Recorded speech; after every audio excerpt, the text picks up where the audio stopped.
Welcome to another episode of Plastic Surgery Uncensored. I'm your host, Dr. Roddy Raban, and boy, do we have a show for you. We are going to do a little unorthodox show because I am interviewing a friend and a very prominent individual, which I didn't know how prominent she was. That's how lame I am. At any rate, and we're going to be talking about the spectrum. We're going to talk about confidence, your better self. She's written books. She's got her own podcast. We're going to dive in. So let's get started. Jen, welcome to our show. Jen Cohen, that is, and that's with a E-N, not an A-N. How's it going? Good. Thank you for having me on your show. I'm happy to have you. I was recently on your show, and it was fun. Thank you. Yeah, we had a good time. So for everyone who's listening, just give me a short little synopsis of who you are and what you do, and then I'll dive in and tell you what our goals are today in our little chat. So what do you do? Tell me who you are and what you do. I'm just a girl who's trying to make people's lives a little bit better by giving them some ways that they can optimize things in their health, their fitness, their wellness, their personal development. The book, of course, which is why I'm around doing all these podcasts. Mm-hmm. Not to say I don't want to be here. Of course I do on a Sunday. The podcast, the book, here we are. I'll go ahead and plug it early. Bigger, better, bolder, right? Live the life you want, not the life you get, which I like, which is basically don't just surrender to how things are. Be in the driver's seat and make it happen. The idea behind it really is not to just acquiesce to what's given in front of you, not settle for good enough. It's about chasing what you actually want and designing and curating that life and being bold. So that's my big message of life. So my background, just to kind of give you a very small little condensed version is, I am an entrepreneur in the health and fitness space. I obviously have a podcast. I did a TED Talk on the idea that boldness is the key to success, and we usually get ourselves we get ourselves in our own way through self-doubt or fear of failure and overthinking things. So if we can just act and really just choose courage over confidence to do something, that usually puts us in the right direction. Yeah. So there's a big term that's thrown around. It's kind of life coach. And I like the term, and then I don't like the term, just like every term. I hate that term. So the reason why I like it is if in the sense of it, the idea is that everybody, Michael Jordan, who's unarguably the greatest basketball player of all time, had a coach, right? So he doesn't go out there and just wing it. He had some direction. He had some guidance. He had someone that from a distance was giving him pointers, because sometimes you're within yourself and you need someone's other perspective. Absolutely. And so I like the idea of the coach concept. I don't know that you could coach someone throughout their lives, but I like the gist of it, except for the fact that most people aren't really qualified and they just get on Instagram and they spew out a couple of memes and things like that, and so suddenly it's gonna make people's lives better. So what I like is, because you and I talked about this briefly, and interesting enough, we're doing the same thing using different tools, right? If the objective ultimately is that an individual, that person, has the best version of their life that they could have given all their circumstances, financial, who they were born into, what family, there are circumstances that we can't change. We just can't delete them. Right. Yet there are many circumstances we can. And so the idea is these are set variables, and these are variables that can be adjusted or manipulated. What we want to do in life is to maximize the ones that we have access to. And I believe that what I do, at least not only do I believe, I know that what I do for people is help maximize some of these dials for them. In that if the goal is to live the best version of yourself, you want to feel your very best. And that allows you to have a better relationship with your loved ones, better relationship with the people you work with, get further in success, etc. So I think aesthetic surgery, interestingly, because I think that many times people who are in your space don't underestimate or want to move away from it, but the idea is that it comes from within. But I would argue that it comes from within and from the outside. So let me just make a couple comments. First of all, yes, I think that it's funny because we both are we're trying to build confidence in somebody to achieve and optimize their best chance of success, happiness, et cetera, in life, right? Your toolbox is different than my toolbox. I think, first of all, though, this is one of the pillars that I talk about, is to build true confidence. It takes somebody doing something, to follow through with things that they promise themselves. And not just that, but when they do something, that builds a building block for more self-esteem. Right, inertia. You get some momentum. Yeah, it's momentum driven, right? So you don't have to have all the answers. You don't have to be an expert. I do believe that you don't have to be the prettiest girl, the smartest and best student, and the most talented to be successful. I do really believe that if you are bold and stop overthinking, when you start doing these little movements, it builds those compounds over time. The thing that you do, your toolbox, is an enhancement. I think that there's a big difference between relying on an external surgeon or surgery to build true self-esteem. I think it can help while you're doing the inner work as well. It can maybe the combination can help, but I think when people are solely just relying on that external way of building self-confidence, it's not authentic, it's not real. Yeah, I mean, there's no question. So listen, at the end, I don't think any single tool is going to work, but I can only speak from my experience. I've been doing plastic surgery for 20 years, and I have seen time and time again, individuals who are in their life just chugging along. They're married and have 4 kids. They're 18 years old and going to college. They're in their job and they're 57. They are in a terrible marriage. I have seen time and time again, and I see the spectrum. I don't see supermodels. I don't see Instagram. I see housekeepers, CFOs, teens, 80-year-olds.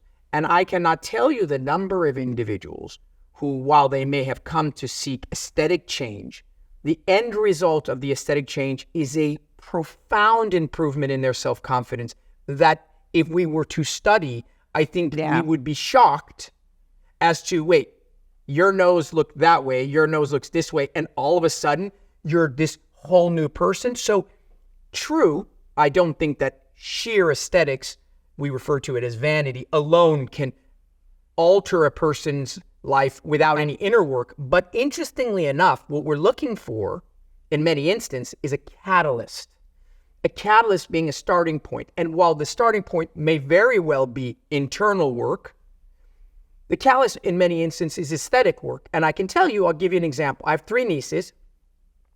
All 3 of them are boss ladies, top of their class, like all Vanderbilt, Berkeley, Tulane, lawyer, venture capital, like ballers, super confident girls. Not a single one of them has an issue. They can get eye contact, nothing, and they don't rely on their looks at all. I did all 3 of their noses for different reasons at different times. And I can tell you, because I see them daily, they're different people. They're even more confident. I've had people come in here with their kids and they're 17. And they're like, I don't want to bring my daughter to you. But she won't, she's just like, we're close. We do their nose. I remember this vividly. It was a Latina woman. After the fact, in tears, she gave me a hug. She's like, my daughter is now the head of band camp. 2 years later, head of band camp. That is like right here, ba-ba-da-ba-ba-ba. Whereas like 2 years ago, she was like one of those like emo kids. So I can give you 1,000. I can give you 10 people that I've operated on, 10, who after the surgery got divorces. And you'd be like, well, that's not good. That's fantastic. They were shitty marriages. Right. With Totally guys that agree. made them feel like shit. They're not worthy. You'll never get anyone better than me. You stay right here. And all 10 of them, and I'm making a number up, it could be 30. They said, go fuck yourself. I can do better. I'm worthy. I'm wonderful. So what I'm going to tell you is that, and I say this over and over again, because plastic surgery has a very, and remember when I came on your show, it was like, I don't know, you don't know. But I think from the standpoint, what we're both hoping to do, which is through our skills and through our effort, bring confidence and self-esteem to people so that they can then go on to do whatever they're meant to do. I do think cosmetics and aesthetics is more profound than one would think in a way that we don't really understand. I agree with you. And then I'm assuming you've never done any work. No, listen, by the way, I totally agree with everything you're saying. I think there's nothing wrong, of course. Like if it helps somebody acquire self-esteem, absolutely. But I think what's happened now with social media, it's become rampant. And people now with the filters and the this and the that, it's a whole different ball game. Absolutely. I've never done anything, but not to say like, I hate my nose. I talk about it all the time to you, right? And the first thing you always say, whenever I say to you, Dr. Bon, what do I do about my nose? What do you say to me? Well, does it bother you enough to get it done? Sure. Or like, is it stopping you Correct. from achieving whatever it is that you want to achieve? And when you ask me those questions, the answer is always, no, it doesn't. So therefore, I never did it. And rightfully so. So kudos to you for asking those questions and not just like doing something. But the other thing is that is a very it hasn't stopped me, and it doesn't bother me enough because I already did certain things in my life that kind of showed me that I didn't need to have a prettier nose to be a certain way or get a certain thing 100%. or do something. But for what you're saying, I totally agree. If it helps anybody feel better about themselves, all the power to you. Do whatever the hell you want, right? Right. But I think you need to always ask that question. Right. And listen, at the end of the day, because we're talking about so many different types of people, the same discussion can be right on the money and then it can be a disaster. And there's no question. We talked about it extensively on your show that for the people that I described, you're like, wow, those are all incredible instances where plastic surgery is right on. There are equally, if not more, instances where plastic surgery was a disaster. The girl who got her third BBL and died in Colombia. The mom who went in and had something done in Miami who should never have done it because she wanted to be an OnlyFans. I can give you endless accounts. A mom? Yeah, because people are trying to make money and they're trying to make finances and things like that. So I'm not suggesting by any means any one of these things are absolute. I'm simply stating that plastic surgery is indeed in the right patient, can serve as that inertia or that initiating catalyst from which you then need to do the other stuff. Like, you're not going to go get your nose done. And if you have no initiative, no drive, no boldness, no backing, that's not going to suddenly redirect you. You need to have already had those tools, but it could be that click, and all of a sudden you're like, you blossom, and then all of a sudden you go and do that job that you were going to do, and you have the confidence to tell that asshole, I don't want to be, and so on and so forth. So you can enter this life of greatness from different entry points. And plastic surgery, my experience, when done correctly, is a wonderful entry point, not the only entry point. Right. Well, I think, but also it's about having your mind right? Like why you're doing something. And I think what happens is the overboardness of it is what I feel really bad for people, right? Where they go overboard with it because it's never enough, right? It's one thing when you have something that you don't like, or it's really stopping you from feeling a certain way. So then you want to like tweak it and fix it. That's not what we're talking about. I'm talking about this idea that people look from without to kind of find happiness, and there's no way that nothing will ever fill you for sure that way. For sure. And we can talk about it again because I think you can never talk about it enough. The question then becomes is, why is that the case? Why has that happened? And the case is, for those individuals, let's take my nieces, who are solid, grounded, headed in a good direction, that type of person is an amazing soil from which to plant this seed of aesthetic surgery. It catapults them. The other individuals who are already insecure, don't have those things, and are hoping to grab at straws and go on social media and have the FOMO and see everyone having this amazing lives, none of which look the way they do. It's all filters, or they've had major surgeries or whatever. That's actually where the same tool ends up causing them further insecurity, greater demise, more mental disease. And we talked about it because the thing is that, first of all, you go do a procedure, there's a component of which is like, ooh, I'm getting more attention. So there's definitely an addictive component, right? Yeah. Which is, I like this. And while it may have been the nose that they wanted to do, like, well, fuck it, I'm going to go do my breast now. And then so there's that whole concept of how addiction works. Something feeds me, I go get more of it, it feeds me and get more of it. You have now monetized sexuality more than ever before, right? Let's say before you did all these surgeries, you'd only be available to your group of friends. Like, no one gives a shit. Exactly. No one gives a shit that, Jen, you got a big ass, or you look like Jessica Rabbit. It's you and your 30 friends or your crew. Now you have a platform where your alterations, whether that's a filter or reality or whatever, now you're getting feedback, likes, money. And so it really is social media that has poured gasoline. Catapulted it. That poured gasoline on a psychiatric condition that already existed. And so there's no question in my mind that we're headed in a globally bad direction. If you ask me, I see patients, all day, all week, and I'm taking in all these data points, and I tend to be fairly astute in terms of the personas. Like, that's why I asked you. I said, Jen, because you're very, I'm not sure, I'm not sure. And I always say to you, I said, like, is it getting in a way, like, is it going to change your life? You're like, not really. I'm like, you're not the right candidate, right? Yeah. Get out. Yeah. But I'm seeing more and more people who are just, they're unhappy.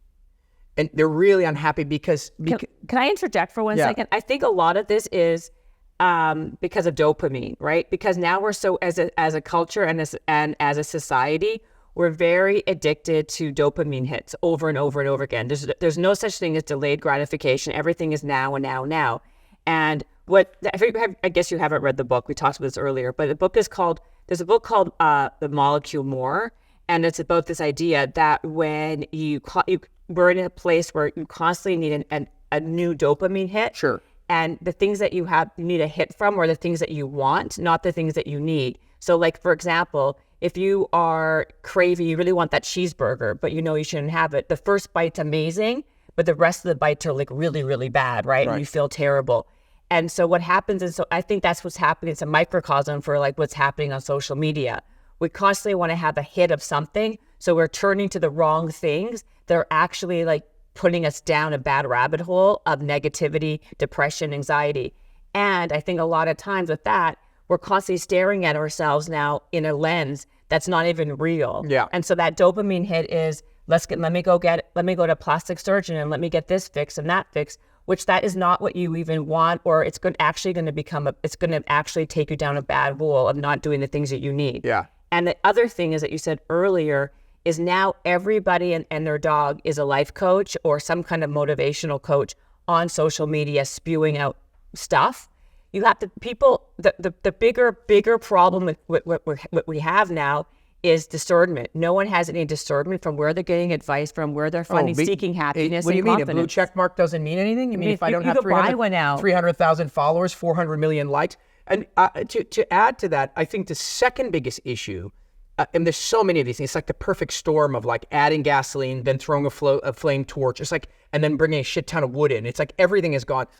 I crave that cheeseburger. I get that initial high. And now I can call it on Postmates. That's the fucking problem. Yes. The problem is that the immediacy of attainability of the item that you shouldn't be having, whereas before you'd actually have to get in your goddamn car, drive to the place. And so by the time you're like, I do want the cheeseburger, but it's cold outside.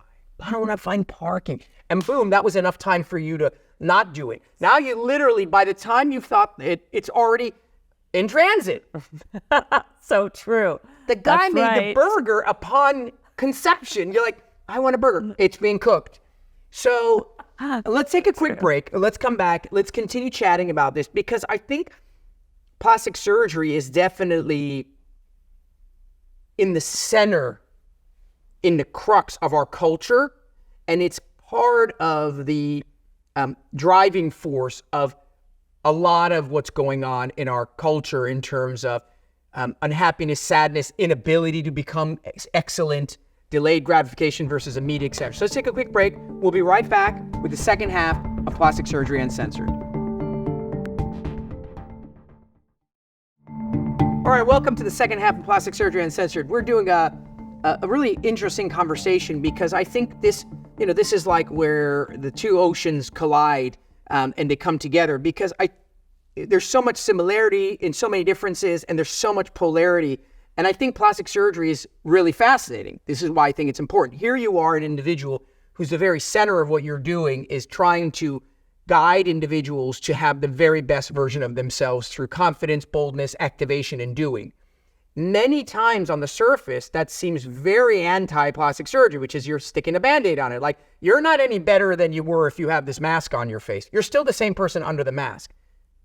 But at the same time, there are many instances where that mask, now permanent, because it's not actually a mask, it's an alteration of your face, is the item that you needed to get you to become the greatest of whatever it is you're going to do. So plastic surgery, as are all powerful things, can be used for good or bad. We could literally use nuclear energy to power a city, blow up a city. A knife can Well, that's it. You know what I mean? Yes. Yeah. So I think this has been a very interesting dialogue because in some instances it's good and in some bad. What were you going to say? No, I was just going to say that, like, the problem why people don't even do anything is because of the self-doubt problem. Sure. So if they get something done to themselves that helps eliminate that self-doubt even by 20%, it makes a difference. Yeah, of course. That they can then start doing action and start building momentum in their life. That's a whole different ball game. Right. But perfect example. So I'll give you an example. So we have, as humans,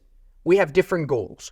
One goal is interpersonal goal. Let's leave success out of it. Yeah. Making money, being successful, feeling fulfilled that I'm doing leave all that aside. Yeah. Falling in love, meeting a life partner. Mm-hmm. That one right there. In that instance, plastic surgery is significant in that there are individuals who, as a result of the way they perceive themselves, think that they are not attractive.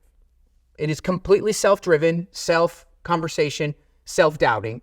And let's take, for example, something like a nose, which is a very common, very powerful, very significant.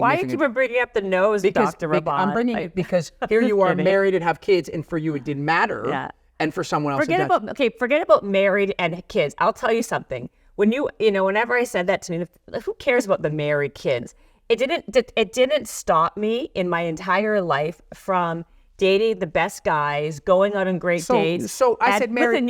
Listen, you were a bachelor in my bachelor auction, and remember why I started that bachelor for you guys out there. Dr. Raban was a bachelor. That's how we know each other. Yeah, babes. Babes for boobs. Yeah. I started a bachelor auction like 8 years ago because I had so many men that I knew that I didn't know what to do with them because I was married and kids, and they were all really eligible and really great, and that's why I even started this thing where I then basically I auctioned men off for money and then gave the money to charity, breast cancer, right? So years later, you became one of those bachelors, not because I was dating you by any means, but it kind of took a life of its own, like it evolved. My point is, my nose never stopped me from meeting so many amazing guys. And what I think the problem is, let me just say this, okay? That girls really believe that if they fix this and do that, they're going to attract all these guys. But what guys are they actually attracting? If you're only a guy who's going to like a girl based on the way that she looks, then you don't want that person in the first place. True and not true. And let me tell you why. Let me just say this, because I'm very passionate about that. What if you could do other things before you do surgery? Like work out a lot and get a kick-ass body. It'll only work if that's not the thing that's preventing you. So let me give you a scenario, because at the end of the day, you're speaking from your personal perspective, I'm passionate about it. Right, but I'm speaking from a vast experience, and you're speaking from personal. Personal is it never stopped me, but I'm speaking from thousands of individuals that it has stopped. So we're each built differently. I'm looking at my son, and I'm always wondering, who is he going to be? And as of now, he seems reasonably confident. Why? Because he doesn't give a shit. He's just like, I come to give him a hug, and he's like, get out of my face, Dad. I'm watching TV. So how old is he? He's 20 months. I know he's not going to give a shit. I can just see it. So we're all built from the ground up, from the factory, wired differently. Right. Some individuals, for them, they're stunning. Stunning by what measure? By general humanities measure. We look at her or him, and we're like, he's handsome, she's pretty. She can be a piece of shit. They can be a loser. I'm not talking about that. I'm just looking at them visually, and we're like, wow, they're attractive. Yeah. And so those people are born that way and are wired insecure. Then there's individuals who are completely, by our standards, meaningless, doesn't matter, but there are some standards, right? And we're looking, and we're like, wow, that person's not particularly that handsomer, and they're charming, and they're witty, and they're charismatic, and they have an aura about them. So it's not one or the other. I'm referring to the individual in whom that element, the flat breasts, the big nose, the whatever bothers them, that is their impediment, right? And that's not from an outside judgment. It's not like that guy, I want to date that guy, he won't date me, let me get my nose done, now he dates me. That's not how this goes. This goes, I don't feel pretty, therefore I am not confident in that dialogue. I'm not getting eye contact. Even though the guy likes me, he thinks I'm interesting and I'm fascinating and I'm funny, in my mind, I'm like, he's looking at my nose, isn't he? I won't turn that way. I won't laugh. Do you know how many people have shared those intimate stories to me and you're like, really? Because for me, like you, seems odd. Like, I never had that issue. I never walked into a conversation ever wondering if I was fat or short or tall, but that's not relevant because that's not your wiring. I'm referring to a very large number of individuals, not like that 7%. I'm talking about like 30, 40% of people who have things about them that stop them, not the person they're dating, not the person that's going to marry them. And I'm not referring to the extreme cases. I'm not talking about the Instagram girl who changes her whole body to make money and have guys send likes from India that says, you're hot, baby. I'm talking about a normal, grounded individual who is a lovely girl who's in college, or a guy, doesn't matter. I did 2 rhinoplasties on young gentlemen, happen to be the kids of friends of mine. Guys, totally normal, great guys, happy, girlfriend, everything. Is that more normal now than it was before? Yeah, it's all this has become normal because you just go on Guys, TikTok. like what's the percentage of guys? 20 to 80, 28% men, 80% women, maybe 30, 70. But Has it increased? yeah, of course. To what's the percentage Well, now? I mean, it probably was 10, 15. Now it's 20, 30. So the point I'm making, the only thing I'm making is I don't think, and we can pick scenarios where a girl is insecure, she gets her nose done because she wants someone. We can pick those. But I'm talking about the large number of individuals for whom these things that they alter truly, truly liberate them so that when they're sitting with you, they're present. They are present for the fullness of who they are, and they know, you know what I always say? It lifts the burden off of them. And then they can be the funny, smart, charismatic, whatever person they really are. And they're not in their headspace doubting themselves. Well, I think like, this is you and I are saying the exact same thing. The only thing that I'm saying is that if you walked into a scenario and did a lot of ancillary things as well, like took care of yourself, the other stuff, like leaning in on your strengths and like maximizing your good, like your like really good qualities to like maybe lessen your negative traits, or the ones that you feel, not that are negative, that you feel are negative, right? That's the first part. And then like doing things where you're also building confidence by, you know, going after whatever those things are, or like showing up in the world different. Like people are going to treat you the way you feel about yourself and how you show up in the world, 100%. regardless of the nose job or the boob job or the whatever job you're getting. For sure. So we're saying the same thing. 100%. And if you're really like debilitated and you're not even able to even do those things because you have such an insecurity about your nose, your whatever, your wrists, your boobs, whatever, and you do a surgery, all the power to you. But what I'm saying is you should also try to lean in on your really good strengths. Everyone has that. 100%. I don't disagree with it at all. You know, patients come to me all the time. You know that the nature in which I interact with them is sort of on a psychological level. I get eye contact. I talk to them. I pick at their personas. I find out who they are. I've had many patients who start crying because they're in horrible relationships. Yeah. We delay the first surgery because there are other things going on. There's no question that most people don't do that. Most doctors don't do that. I can't speak for anybody else, but I know for me it's a big part of it. But for the totality of what we're talking about, for sure, there are people for whom they have a little bit of insecurity and the plastic surgery is enough to get them free. Yes. There are individuals who have crippling insecurity for which the plastic surgery alone will only move the needle a tiny amount, and they do need to lose the weight that's causing them to have issues, perhaps get a job that they be successful at, and see that, as we say in basketball, there's a very famous saying is, I need to see the ball go through the hoop. So in a basketball game, a coach, again, like a life coach, would tell a patient, a basketball player who's struggling, like he's shooting his normal shots and he's not making it. Yeah. And so what they tell you, and is very famous, is a coach will advise you to try and get fouled or go for a layup. And the reason is then you get a free throw. And once you psychologically see that ball go through the hoop a few times for easy things like a layup or a basket or a free throw, it resets the inertia of your energy. And so there is no doubt that what you're establishing is the sum total of small successes makes the movement of this massive inertia of like, wow, I don't love myself. God, I can't do anything. God, I'm a loser. God, I wish I were so-and-so. God, there's many individuals who live under that weight, and a nose job isn't going to lift that 300,000 pound boulder. There are some who are sitting under a pebble, and they will, and there are others that are buried. And they need a number of such successes, albeit minor, so that they get the courage to then get going and find their new path. And I think that what you offer to them is a menagerie of concepts. And what I offer to them, because it's not my job, is ultimately to provide them the sliver of aesthetics, and I hope will free them. And in some instances I see, holy shit, And other instances, I see them needle move a little bit because they need more of those other minor successes, whether it's weight, feeling good, eating right, getting in a good relationship, saying I'm going to do X and actually doing it, follow through. Their word has to have meaning. There's all these concepts, which all of it I love. So what's the percentage of people that come to your office that you turn away because of the wrong reasons why they're doing it? 25%. It's a substantial number of my practice, to the point that it's like almost silly. Because at the end of the day, they want things that I don't think they need. They're not ready because they're not physically ready. Like they're way overweight. And what do they want to get done? They want a tummy tuck or lipo. And I'm like, listen, you're like 50 pounds away where you need to be. So I suggest, and they're like bummed out or devastated. Actually, the podcast we had prior to you was a woman who was 100 pounds way past where she needed. And I tried to encourage her and motivate her. And let's say I do that 10 times, one will show up. She showed up a year later, lost 100 pounds. And I was like, right on. Now let's kick some ass. Wow. Yeah, yeah. And so I will do that 10 times. How did she feel 100 pounds less? Oh, she fucking feels amazing. Was she more confident? Oh, everything about her is better. So there's no question that it's a package. It's not the nose or the breast.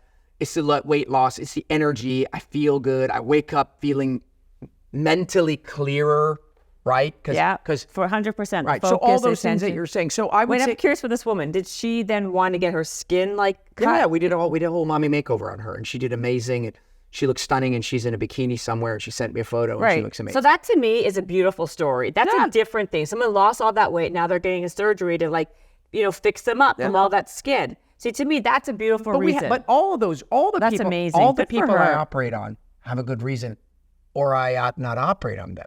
The reason is I had 4 kids and my breasts are on the ground. Yeah. The reason is I was born, I get that one. I'm 16 years old and my breasts are 4 times larger and I can't buy a bikini. That I can give you. There's so many good reasons. So those are great reasons. And there goes our sound thing. Really? Our job as plastic surgeons, and I say it over and over and over again, is to be the gatekeepers.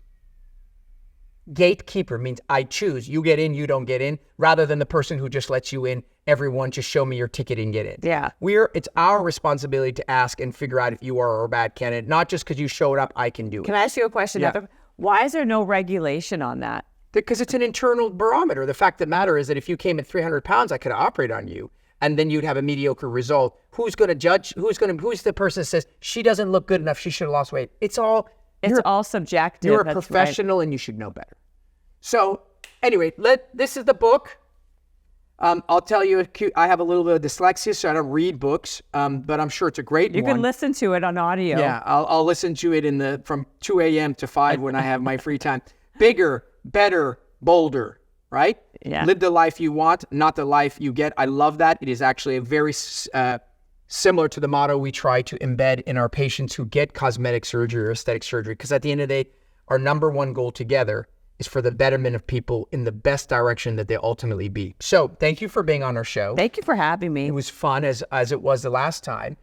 And so where can they find you, these people listening and watching? Where's the best place to track you down? They can listen to my podcast, Habits and Hustle, anywhere that you listen to podcasts. Right. You can find me on Instagram at @TheRealJenCohen. They can go to my website and sign up for my newsletter where we give people daily bold habits to become bolder and live the life that they actually want. All right, I may have to sign up. I think I need a little boldness in my life. I think you're pretty bold.